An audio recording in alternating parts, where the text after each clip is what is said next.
BPCL এর 5 minutes time frame. এখানে দেখতে পাচ্ছেন যে ইনসাইড ক্যান্ডেল সেট আপ হয়েছে আর 1:2 ইজিলি টার্গেট এখানে মার্কেট দিয়েছে। বাট আপনি এখন দেখতে পাচ্ছেন যে টার্গেট দিয়েছে, বাট যখন ট্রেডটা স্টার্ট করবেন তখন কিন্তু আপনি শিওর না যে এখান থেকে কিন্তু টার্গেট দেবে কি এসএল হিট করবে। তো এই ট্রেডটার রিস্ক জোনটা কোথায় ছিল? রিস্ক জোনটা ছিল যে 318.15। কারণ হচ্ছে আগের দিনের এটা রেজিস্ট্যান্স ছিল, আগের দিনের হাই, তার সাথে সাথে এখানে একটা কনসোলিডেশন।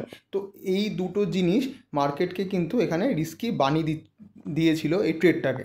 তো এই ট্রেডটায় আপনি কতটা রিস্ক নেবেন আর কতটা রিস্ক আপনি হজম করতে পারবেন তার উপর ডিপেন্ড করে আপনি কতটা এসএল পয়েন্ট নেবেন। তো এখানে যদি আপনি 1000 রিস্ক যদি আপনার ব্লাড প্রেশারকে হাই না করে, দেন আপনি 1000। যদি আপনি 10,000 রিস্ক নিতে চান তাহলে আপনি এখানে ব্লাড প্রেশার যদি আপনার হাই না হয় 10,000 রিস্ক নিয়ে, তাহলে কিন্তু এসএলও যেতে পারে। 10,000 যে আপনি রিস্ক নিচ্ছেন ওটা কিন্তু এসএলও যেতে পারে, এটা মাথায় রাখবেন।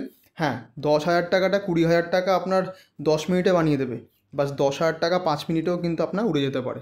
তো এইটা মাথায় রেখে আপনি কিন্তু ট্রেড করবেন, তাহলেই কিন্তু আপনি আপনার ব্লাড প্রেশার আর ট্রেডটাকে ভালোভাবে নিয়ে যেতে পারবেন।